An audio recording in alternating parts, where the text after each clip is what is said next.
Buenas. Estábamos llegando a la luna con la imaginación. Habíamos llegado a la luna a partir de H.G. Wells, a partir de Julio Verne, a partir de Tintín. Incluso Goddard alcanzó a hacer pruebas tangibles de cohetes para poder llegar al espacio.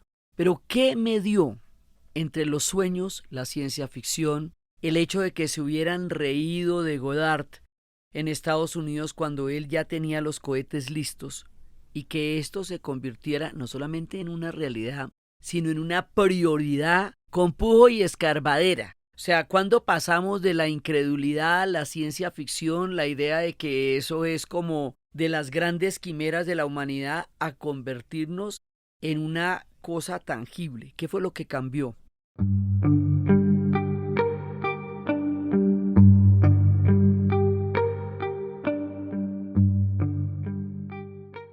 Cambió el orden histórico. Después de la Segunda Guerra Mundial, inmediatamente pegadita va a surgir la Guerra Fría. Y la Guerra Fría, que es una condición ideológica, es la que va a hacer esa transición entre los sueños de la humanidad y la realización. Por eso les digo que esto no es el fruto de la grandeza del espíritu humano, sino de una carrera armamentista y espacial profundamente ligadas la una a la otra y que habrían de probarse en los logros en términos de poder salir del espacio y poder llegar a la luna. Pero ¿cómo es esta vuelta? Resulta que pues ya sabíamos que Tsiolkovsky y Goddard eran los pioneros de los sueños espaciales, o sea, eso ya tenía una base real. Pero lo que pasa es lo siguiente. Primero, durante la Segunda Guerra Mundial, este es un capítulo oscuro que procedo a narrar.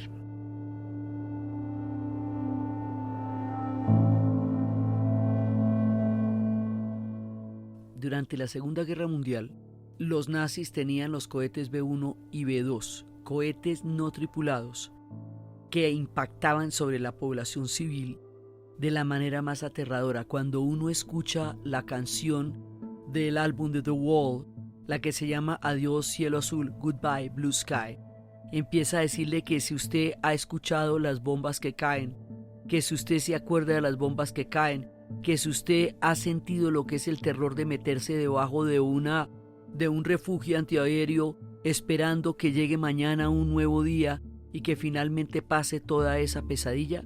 Esos son los bombardeos sobre Londres. Los bombardeos sobre Londres fueron implacables. La ciudad quedó totalmente destruida y en una ocasión se salvó la iglesia de San Paul, que se convirtió en el milagro de la ciudad porque es gigantesca. Entonces, al salvarse la iglesia dijeron, esto tiene alguna esperanza. Eso que traumatizó a una generación. Los rockeros de los años 60 y 70 son los hijos de toda la gente que murió en la batalla de Inglaterra y que murió en los bombardeos. Por eso la Segunda Guerra Mundial va a ser una referencia en el rock inglés permanente, desde Pink Floyd, de cuando el padre se fue al otro lado, dejando solamente una memoria y una foto en el álbum familiar. De ahí pasando por Supertramp, pasando por AC/DC, una gran cantidad de rockeros van a tener alusiones permanentes a la Segunda Guerra Mundial, que son los hijos de la gente que murió allá. Entonces resulta que estos cohetes teledirigidos, que eran aterradores porque el primero se podía oír, pero que el segundo ya ni siquiera, o sea, si usted lo oyera porque no le había dado. Esos cohetes van a desarrollar una tecnología que se va a necesitar para llegar al espacio. Los cohetes, como la moda de andar a pie y muchas otras cosas en la vida, ya habían sido inventados por los chinos en 1232 entre la dinastía Yuan y la dinastía Song para los fuegos artificiales, para llevar todas las descargas maravillosas de los fuegos artificiales que ellos también se inventaron. Esta idea de los cohetes para llevar fuegos artificiales va a ser potenciada en la Segunda Guerra Mundial, en los cohetes teledirigidos. Detrás de todos estos cohetes que tanta destrucción y tanta muerte generaron, hay un ingeniero que se llama Wernher von Braun.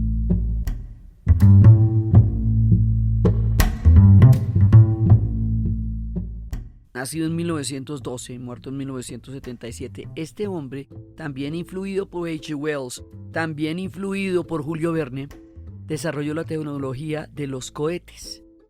Y resulta que, de la peor manera, ¿no?, para la guerra, para la destrucción, terminada la Segunda Guerra Mundial, los Estados Unidos y la Unión Soviética empiezan a buscar afanosamente a este tipo.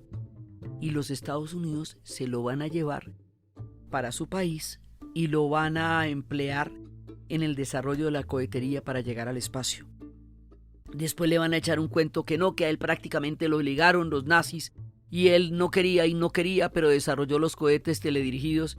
Bueno, eso es un poco apretado, eso suena un poco forzado, pero el asunto fue que este tipo, este ingeniero que desarrolló una estrategia que causó tantísima destrucción nazi entre los nazis de la Alemania nazi, se lo van a llevar a trabajar para los Estados Unidos, para lo que sería la NASA, y para que toda esa tecnología se aplicara en el principio de la carrera espacial.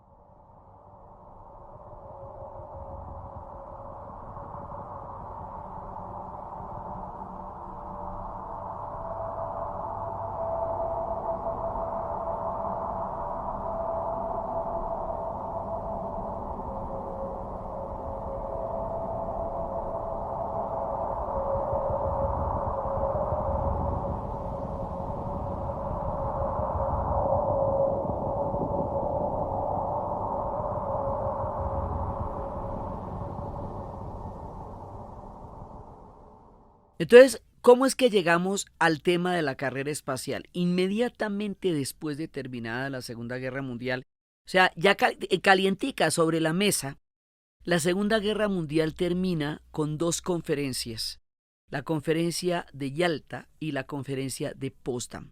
En la conferencia de Yalta estaban los que pelearon la guerra, que era Stalin y Churchill y Roosevelt los que dirigieron toda la guerra.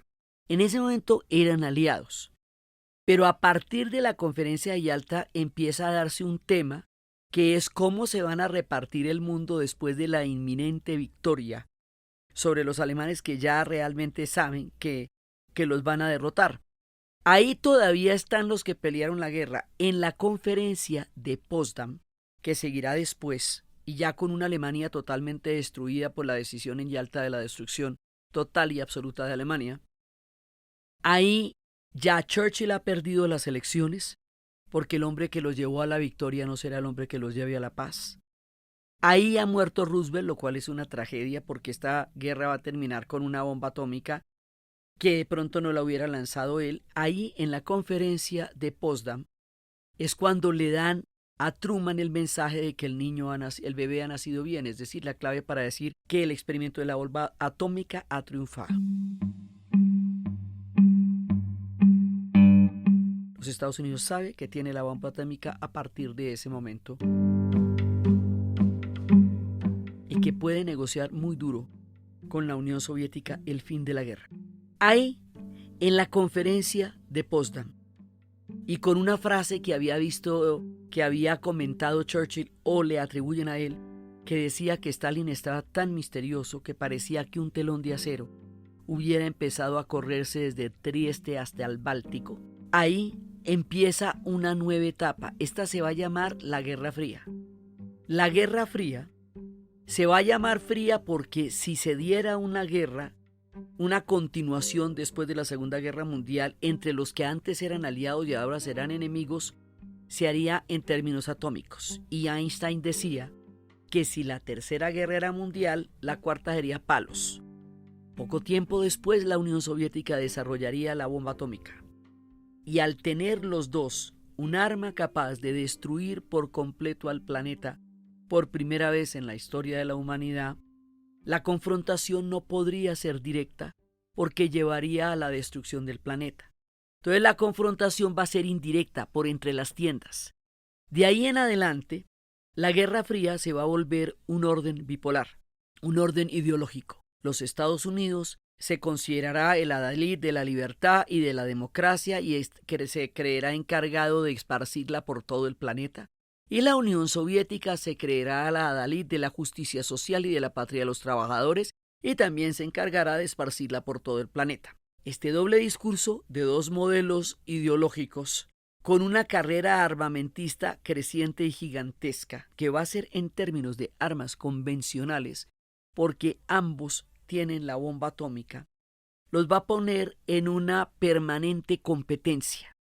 Ahora, esa guerra es fría para ellos, no para nosotros, no para los vietnamitas, no para los coreanos, no para los centroamericanos, no para los que vimos la doctrina de la seguridad nacional. Para todos nosotros eso fue caliente. No para los angolanos, no para la gente en Etiopía, no para la gente en África, porque lo que hicieron fue utilizar el resto del planeta como peones de un ajedrez geopolítico gigantesco que movían a su disposición, y todos los diferentes conflictos, por muy específicos, por muy particulares que fueran, quedaron metidos dentro de la Guerra Fría sin tener en cuenta sus diferencias, y por eso se volvió un orden planetario, que empezó en Europa con la división de Alemania y luego pasaría al Asia con el triunfo de la Revolución China y América Latina con el triunfo de la Revolución Cubana.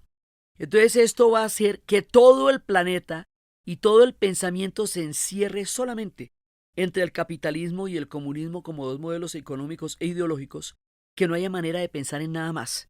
Entonces en esa época todas las especificidades de los pueblos, las religiones, las culturas, lo ancestral, todo eso queda fuera del tablero porque no se puede meter en el término de la Guerra Fría. Por eso cuando la Guerra Fría termine, el mundo se hará tan complejo porque una gran cantidad de variantes que siempre estuvieron ahí van a poder verse por primera vez y quedaban invisibilizadas por el mundo entre el capitalismo y el comunismo.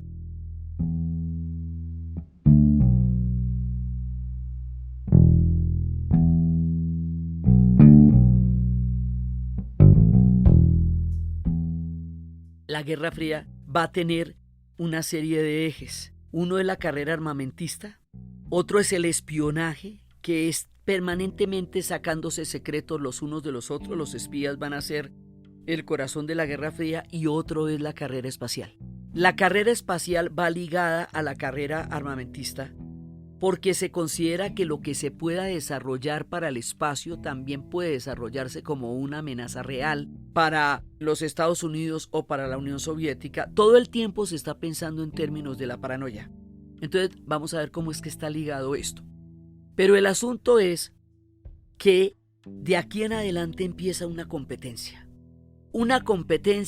feroz, una competencia como potencias, o sea, cómo es que cada uno se va a reivindicar como la potencia más importante y cómo le va a ganar a la otra, y como cada uno tiene áreas de influencia que se fueron repartidas en las conferencias de Potsdam y de Yalta, entonces sobre las áreas de influencia es que se va a dar todo el dominio ideológico. Nosotros quedamos del lado de los Estados Unidos. América Latina se consideró el patio trasero de los Estados Unidos, y la Europa del Este quedó del lado de la Unión Soviética como estados subsidiarios, o sea, estados que quedaban bajo todo el comando de la Unión Soviética en todo sentido. En ese orden de ideas arrancan la carrera espacial en sus marcas, listos ya como un pistoletazo, y en 1955 dicen que están listos para poner satélites artificiales en órbita fuera de la Tierra. Les explico a las nuevas generaciones qué es un satélite.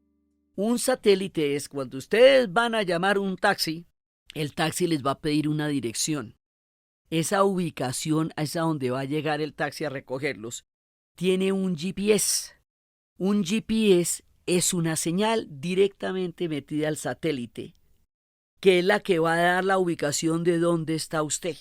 Hoy día vivimos en un mundo totalmente interconectado por satélites. Quiere decir que miles de satélites están en este momento rodeando el planeta Tierra, generando comunicaciones y generando ubicaciones. Por eso es que a usted lo pueden ubicar en todas partes y le pasen flechitas y todo eso. Eso fue supremamente útil en la navegación, muy, y en la aviación, pero muy. Pero en la vida cotidiana, hoy forma parte de nuestra vida, y eso se construyó, y montar un satélite allá era una cosa loca. Y a medida que vamos narrando estas historias, vamos viendo cómo va influenciando toda la mirada del mundo, hasta la salsa. Satélite llamando, dice Maelo Rivera. Sí, satélite llamando a control, no responden. Entonces, esto es el primer, vamos en sus marcas, listos ya, satélites. Y eso nos permite una serie de señales en todo el planeta que se pueden hacer a partir de los satélites. De ahí para adelante arrancamos.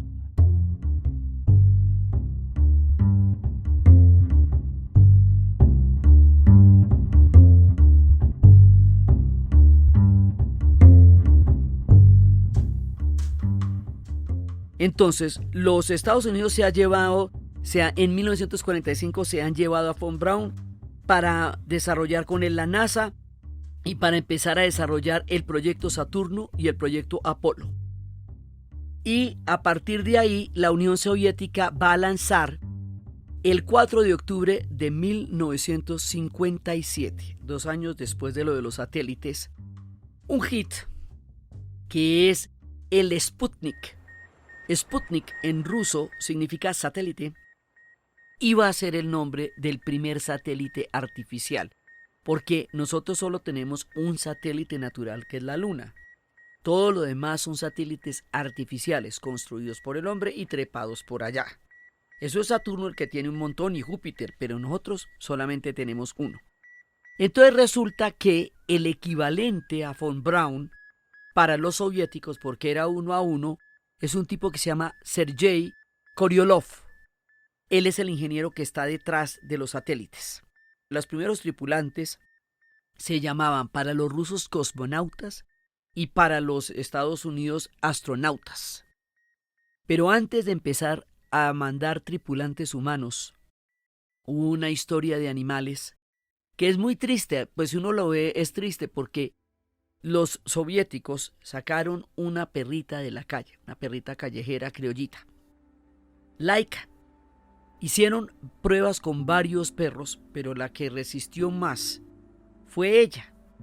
A esta perrita, en una época en que no había la idea de la protección de los animales, en que los experimentos con los animales estaban a la orden del día desde la psiquiatría hasta las bases espaciales, la mandaron en un cohete, sabiendo que no iba a regresar, sometida a unas condiciones de estrés absolutamente terribles. Ella va a morir quemada cuando regrese el cohete a la Tierra. Mecano hizo una canción absolutamente conmovedora y bella sobre esta perrita Laika que fue llevada al espacio sabiendo que no iba a volver viva.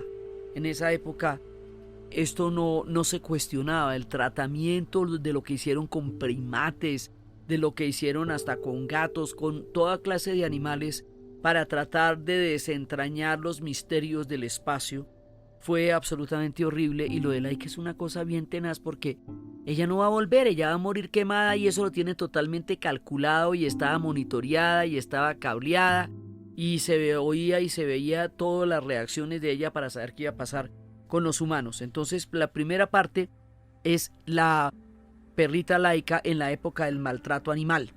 Esto fue en 1957, o sea que en 1957 esta gente está embaladísima, pero embaladísima, y en ese momento empiezan como si esto no fuera poco. O sea, si ya se mandó el primer satélite, ya se mandó el primer animal, que es lo de Laika, pero va a haber una cosa que a los Estados Unidos les va a parar los pelos de punta.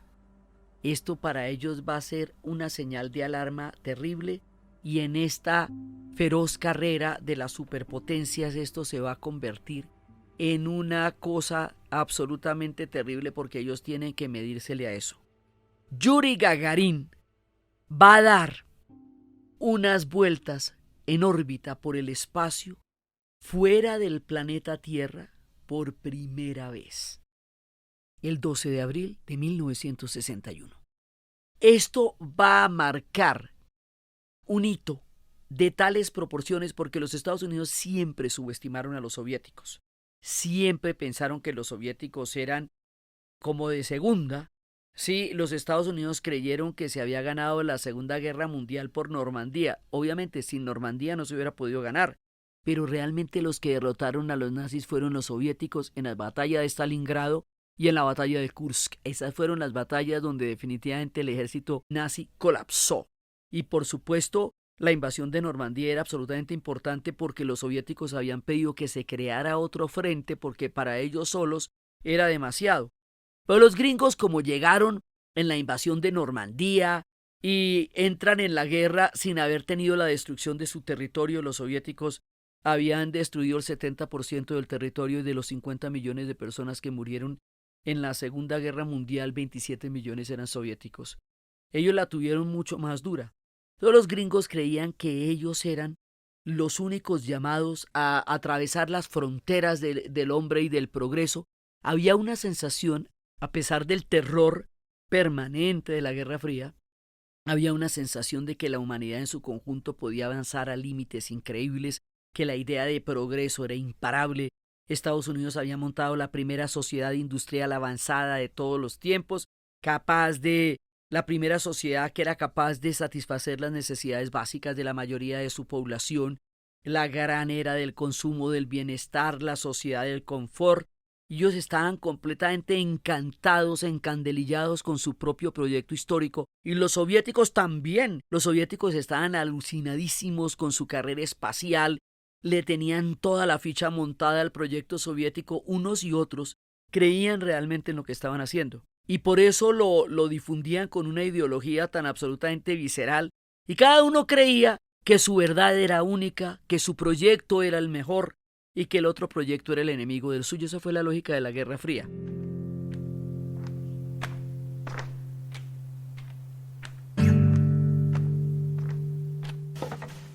La Guerra Fría se acabó con el siglo XX y sin embargo fue tan profunda la huella que dejó en la manera de pensar que mucha gente aún ahora, 2 décadas después del siglo XXI, cuando ya cayó la Unión Soviética, cuando todo esto es historia, cuando todo esto quedó atrás, sigue pensando con la lógica de la Unión Soviética y de la amenaza comunista cuando eso se desbarató en pedazos y lo que hoy existe es un mundo completamente diferente. Pero en esa época, estábamos enfrascados en esa burbuja ideológica en la que no había nada más, cada una de estas cosas era la manera como se concebía el mundo en ese momento. Entonces, para los Estados Unidos, que se creían los más duros de los duros, que los soviéticos hubieran puesto primero que nadie un tripulante a darle vueltas en órbita a la Tierra era un llamado de atención, era una cosa que les parecía que se estaban quedando atrás en la carrera espacial.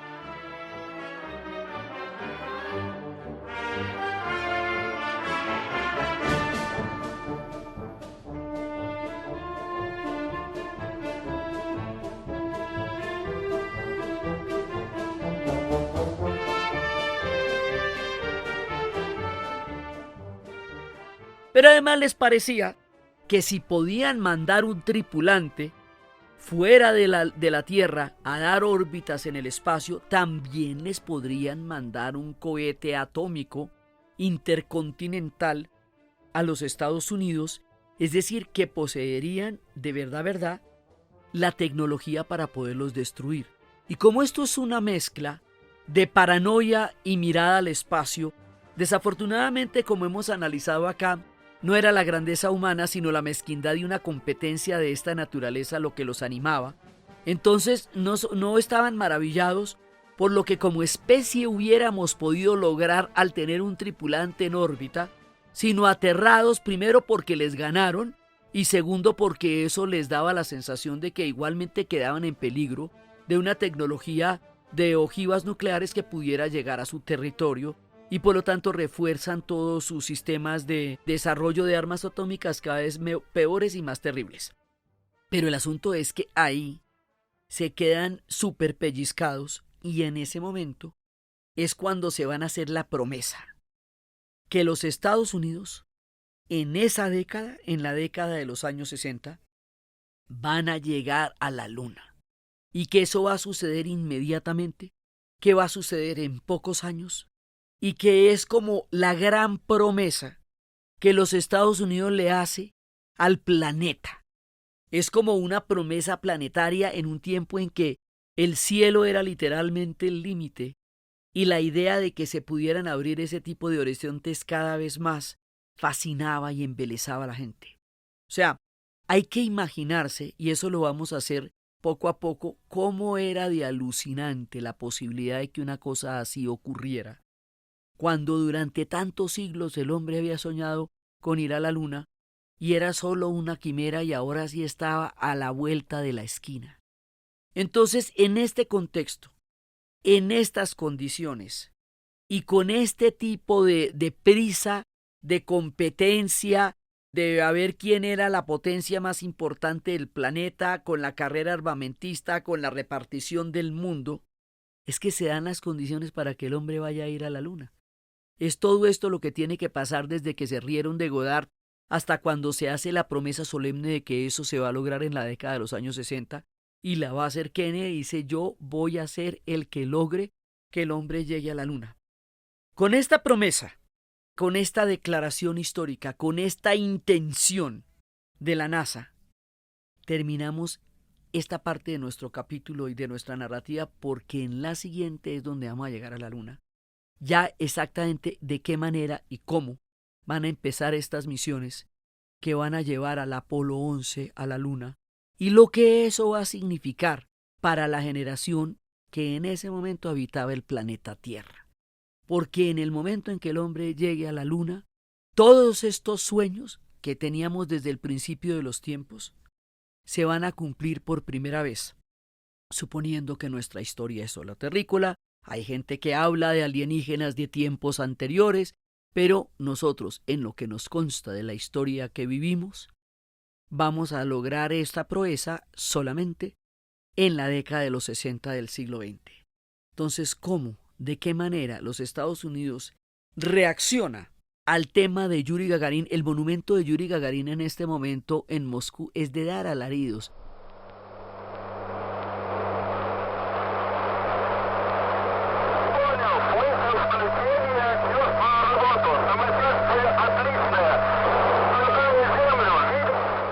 Eso parece un brazo de titanio como Messenger y sale de una avenida por encima de todo. El Museo de la Carrera Espacial en Moscú sigue siendo una cosa impresionante, maravillosa, y esto sigue siendo uno de los orgullos y de las mitologías más importantes, de los mitos creacionales de lo que fue la Unión Soviética como potencia, y esto los animará a ellos profundamente hasta los días en que se vaya a disolver y un tripulante quede atrapado en un laboratorio espacial y no haya quien lo baje, pero eso serán tiempos posteriores. Ahora estamos en las gloriosas, en las tremendas, en el punto límite entre toda esta cantidad de carreras por llegar al espacio primero y por llegar a la luna después. Aquí, en este punto, con la promesa, dejamos nuestro episodio de hoy. En el siguiente vamos a descomponer toda la plataforma que nos va a permitir que el Apolo 11 llegue a la luna.